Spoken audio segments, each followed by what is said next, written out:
नमस्कार दोस्तों, पीसीएस पाठशाला में आप सभी का स्वागत है। यह कक्षा 6 की एनसीईआरटी की बुक है। हमारे अतीत के नाम से है।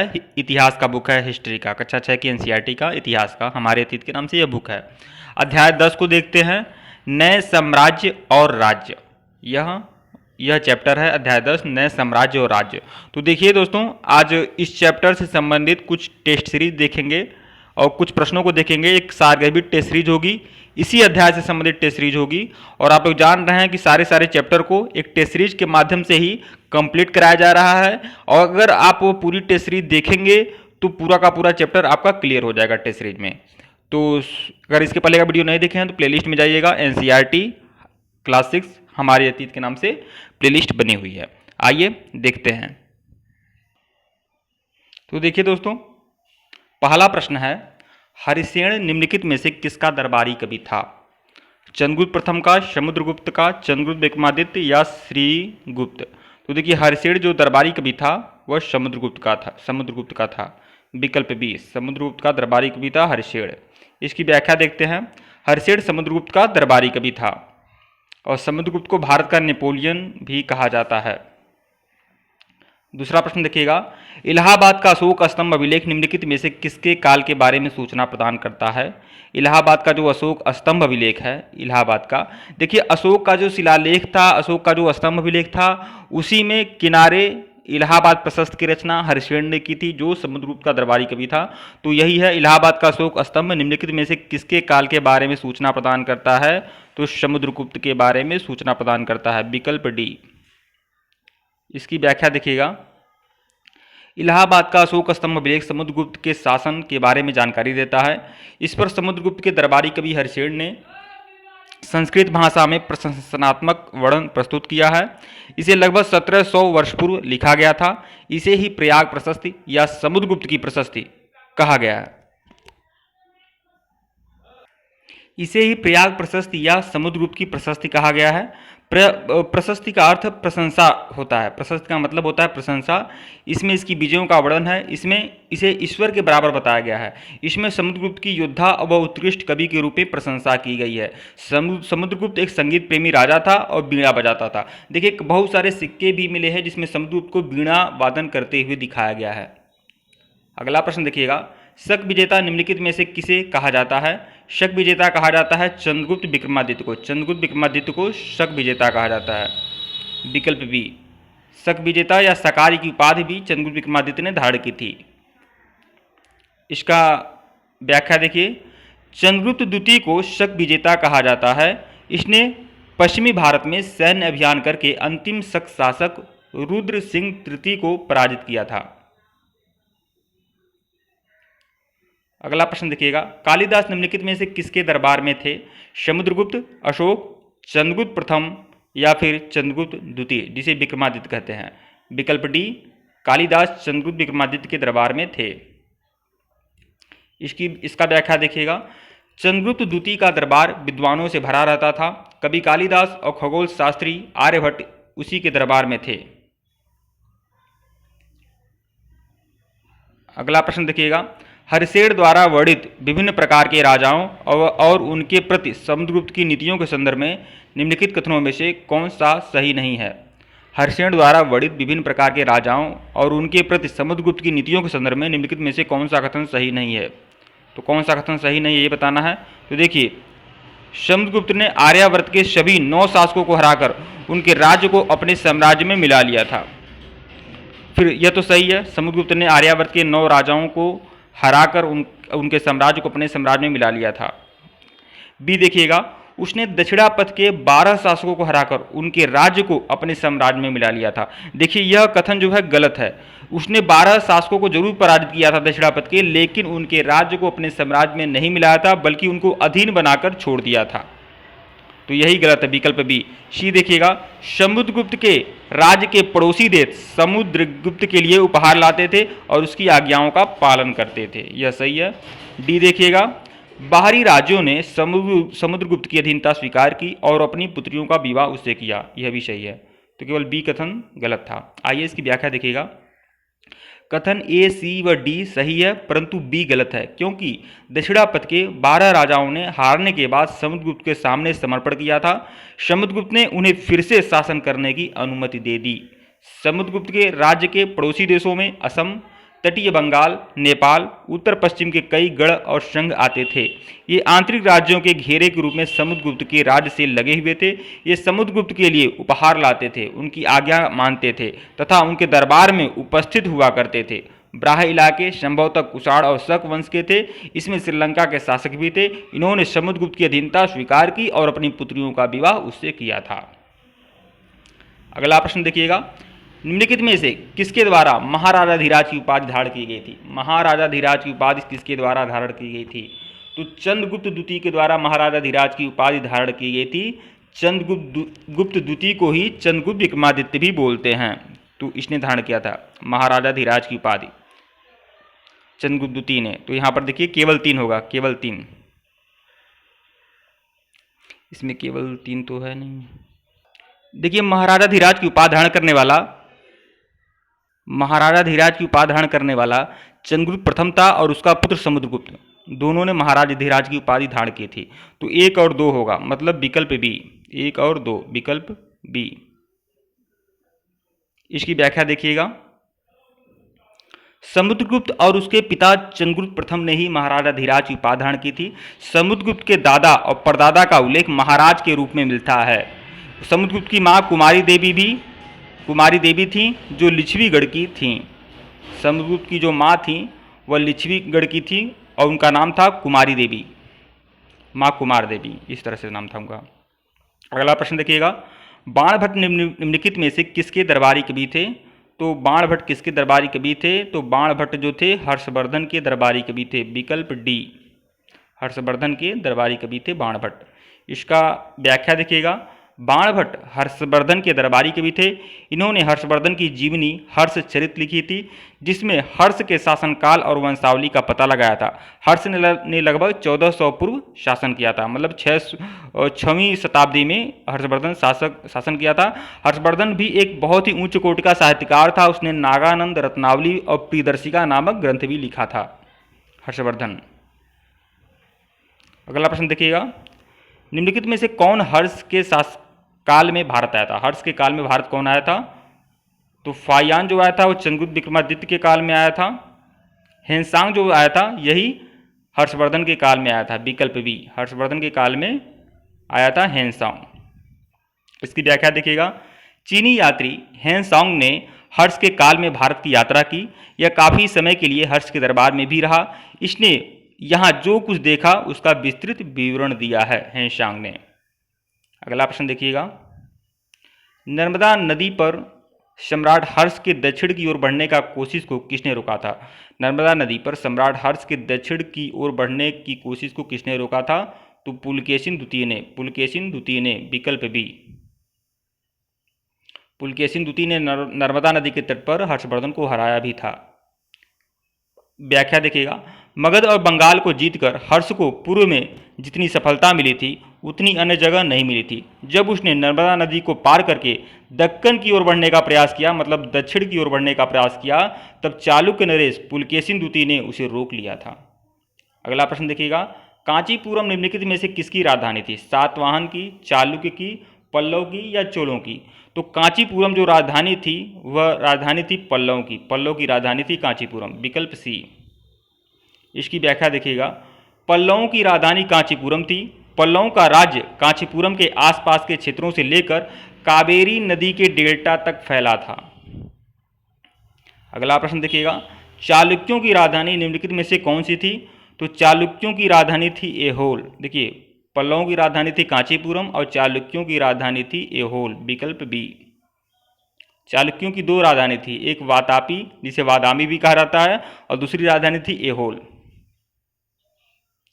इसकी व्याख्या देखिएगा, चालुक्यों की पहली राजधानी ऐहोल जो एक प्रमुख व्यापारिक केंद्र थी, धीरे धीरे यह एक धार्मिक केंद्र भी बन गई जहां कई मंदिर थे। चालुक्यों का राज कृष्णा और तुंगभद्रा नदियों के बीच था। देखिए, पल्लवों का जो राज था वो कावेरी नदी की डेल्टा तक फैला था और चालुक्यों का राज कृष्णा और तुंगभद्रा नदी के बीच था, मतलब कृष्णा और तुंगभद्रा के दोआब ही चालुक्यों के राज्य थे। यह क्षेत्र रायचूर दोआब कहलाता है। पुलकेशिन प्रथम के दौरान चालुक्यों की राजधानी वादामी स्थानांतरित की गई। वादामी को ही वातापी के रूप में भी जाना जाता है। अगला प्रश्न देखिएगा, रवि कीर्ति निम्नलिखित में से किसके दरबारी कवि थे? देखिए, रवि कीर्ति ने ही एहोल प्रशस्ति की रचना की थी और यह किसके दरबारी कवि थे? पुलकेशिन द्वितीय के। विकल्प डी। इसकी व्याख्या देखिएगा, रवि कीर्ति पुलकेशिन द्वितीय के दरबारी कवि थे। पुलकेशिन द्वितीय सबसे प्रसिद्ध चालुक्य राजा थे। उसके बारे में रवि कीर्ति द्वारा रचित प्रशस्ति से पता चलता है। इसमें उसकी 4 पीढ़ियों के बारे में बताया गया है। अगला प्रश्न देखिएगा, निम्नलिखित कथनों पर विचार करिए। पल्लव और चालुक्य एक दूसरे की सीमाओं का अतिक्रमण करते थे। पल्लव और चालुक्यों को क्रमशः चोलों और राष्ट्रकूटों ने अंतिम रूप से समाप्त किया। तो देखिए, पल्लव और चालुक्य एक दूसरे की सीमाओं का अतिक्रमण करते थे, यह बात बिल्कुल है। पल्लव और चालुक्य एक दूसरे की सीमाओं का अतिक्रमण करते थे और हमेशा युद्धरत रहते थे। एक दूसरे से हमेशा युद्ध में संलग्न रहते थे। दूसरा है, पल्लवों और चालुक्यों को क्रमशः चोलों और राष्ट्रकूटों ने अंतिम रूप से समाप्त किया। यह भी सही है। पल्लवों का पतन चोलों के द्वारा हुआ और चालुक्यों का पतन राष्ट्रकूटों के द्वारा। तो इसमें दोनों कथन जो है दोनों सही है। तो 1 और 2 दोनों सही है, मतलब विकल्प सी। इसकी व्याख्या देखिएगा, दोनों कथन सही है। पल्लवों को चोल वंश ने परास्त करके उनके साम्राज्य को चोल साम्राज्य में मिला लिया। चालुक्यों को अंततः राष्ट्रकूटों ने समाप्त कर दिया। अगला प्रश्न देखिएगा, दक्षिण भारत में पूर्व मध्यकालीन प्रशासन के संदर्भ में निम्नलिखित कथनों पर विचार करिए। कुछ महत्वपूर्ण प्रशासकीय पद अनुमांशिक होते थे। तो कुछ महत्वपूर्ण प्रशासकीय पद अनुमांशिक होते थे, यह बात सच है।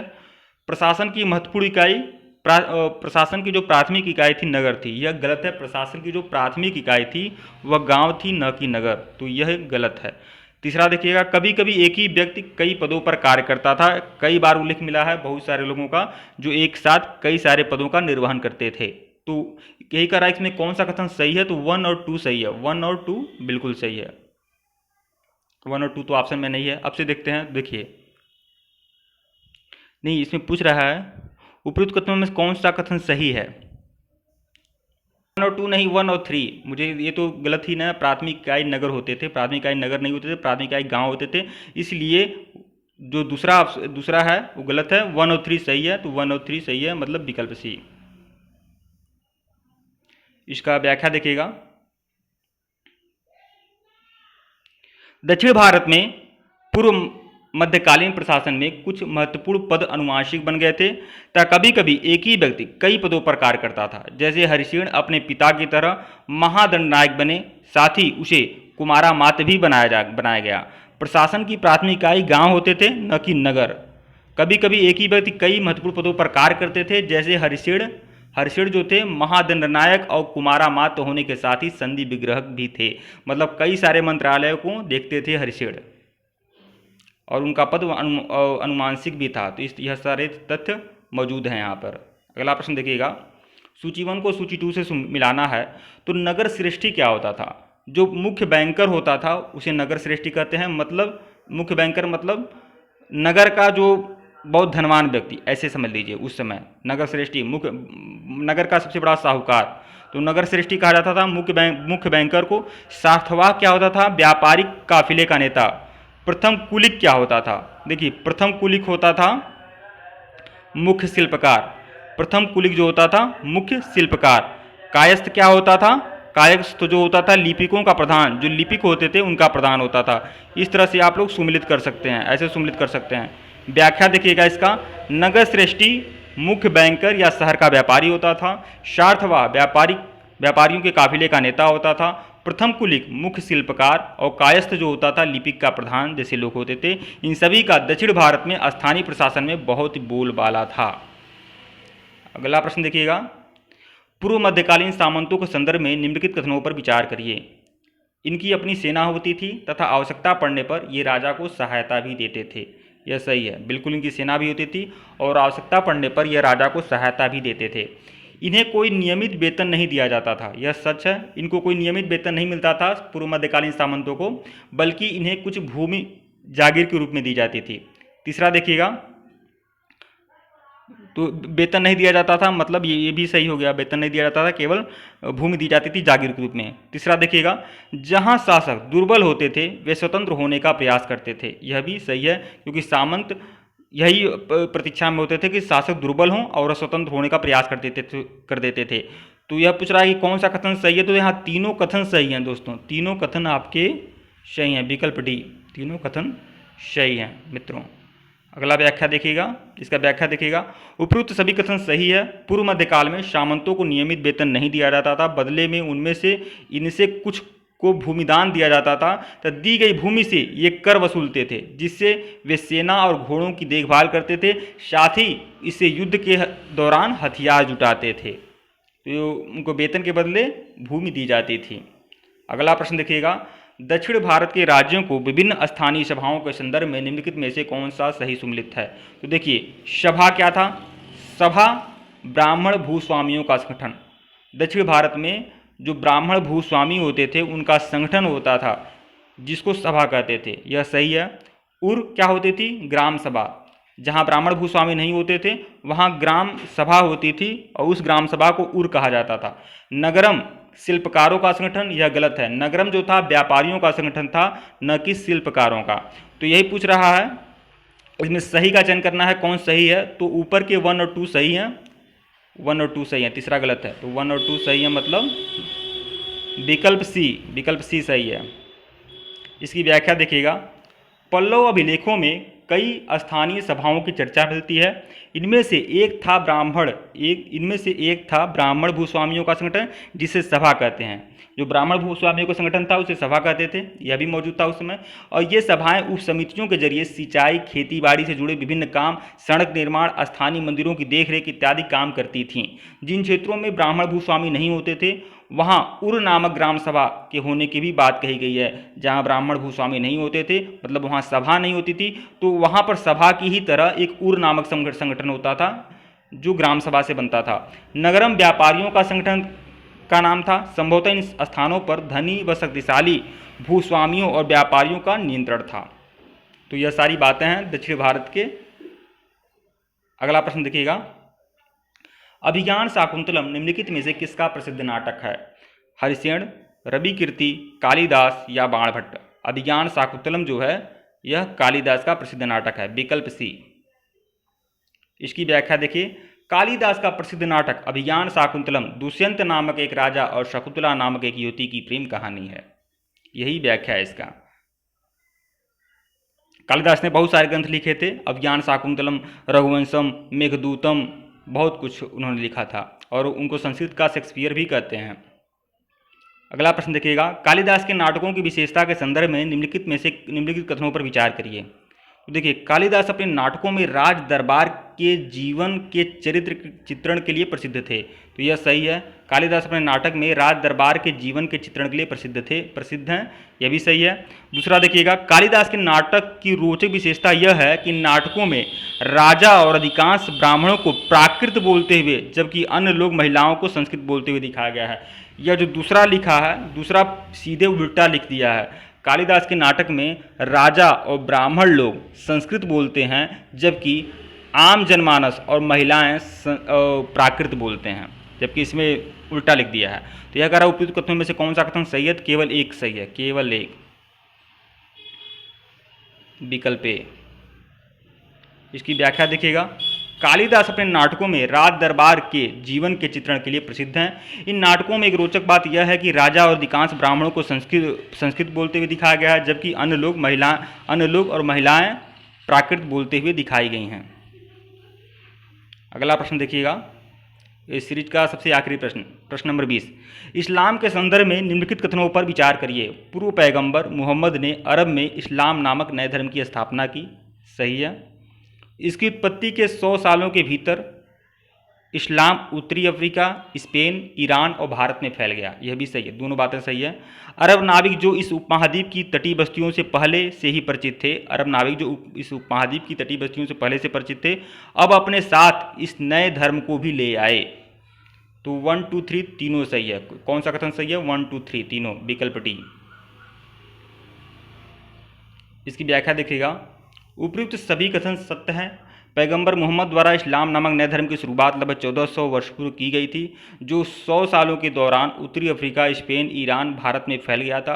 अरब व्यापारी और नाविकों ने भारत और यूरोप के बीच समुद्री व्यापार बढ़ाने में महत्वपूर्ण भूमिका निभाई। अतः वे इस उपमहाद्वीप के तटीय बस्तियों से पहले से परिचित थे। इसी आवागमन के क्रम में अपने साथ एक नए धर्म को भी ले आए। मतलब जो अरब यात्री थे बहुत समय से हमारे तट पर आते थे, भारत के तट पर बहुत समय से आते थे, लेकिन उसी दौरान जब इस्लाम का उदय हुआ तो वह अपने जब इस आए तो एक नए धर्म को भी लेकर आए। ठीक है दोस्तों, वीडियो को लाइक और शेयर जरूर करिएगा। इसके पहले का वीडियो नहीं देखे हैं तो प्लेलिस्ट में जाइएगा, NCERT क्लास 6 हमारे अतीत के नाम से प्लेलिस्ट है, सारे के सारे वीडियो आपको वहाँ पर मिल जाएंगे। और हमारे फेसबुक ग्रुप को जरूर ज्वाइन कर लीजिएगा। फेसबुक ग्रुप ISPCS पाठशाला का लिंक डिस्क्रिप्शन में है, ज्वाइन कर लीजिएगा। तथा आप लोगों को अगर रामबाण मटेरियल की आवश्यकता है तो उसके लिए भी आप हमारे ऑफिशियल व्हाट्सएप नंबर पर संपर्क कर सकते हैं। हमारा ऑफिशियल व्हाट्सएप नंबर डिस्क्रिप्शन में दर्ज है। UPSC, UPPSC, MPSC, RPSC, BPSC की समस्त परीक्षाओं के लिए आप हमारे ऑफिशियल व्हाट्सएप नंबर पर संपर्क कर सकते हैं। आपको अगर रामबाण मटेरियल की आवश्यकता है तो वह सभी रामबाण मटेरियल आप लोग को मिल जाएंगे। TGT, PGT की परीक्षा के लिए, चाहे UP टेट, CTET, नेट की परीक्षा के लिए, या फिर संघ लोक सेवा आयोग या राज्य लोक सेवा आयोग की परीक्षाओं के लिए संपूर्ण मटेरियल उपलब्ध है। प्री से लेकर मेंस तक आप हमारे ऑफिशियल व्हाट्सएप नंबर पर संपर्क कर सकते हैं। ऑफिशियल व्हाट्सएप नंबर डिस्क्रिप्शन में दर्ज है। वीडियो को लाइक और शेयर जरूर करेगा दोस्तों। धन्यवाद आप लोग को।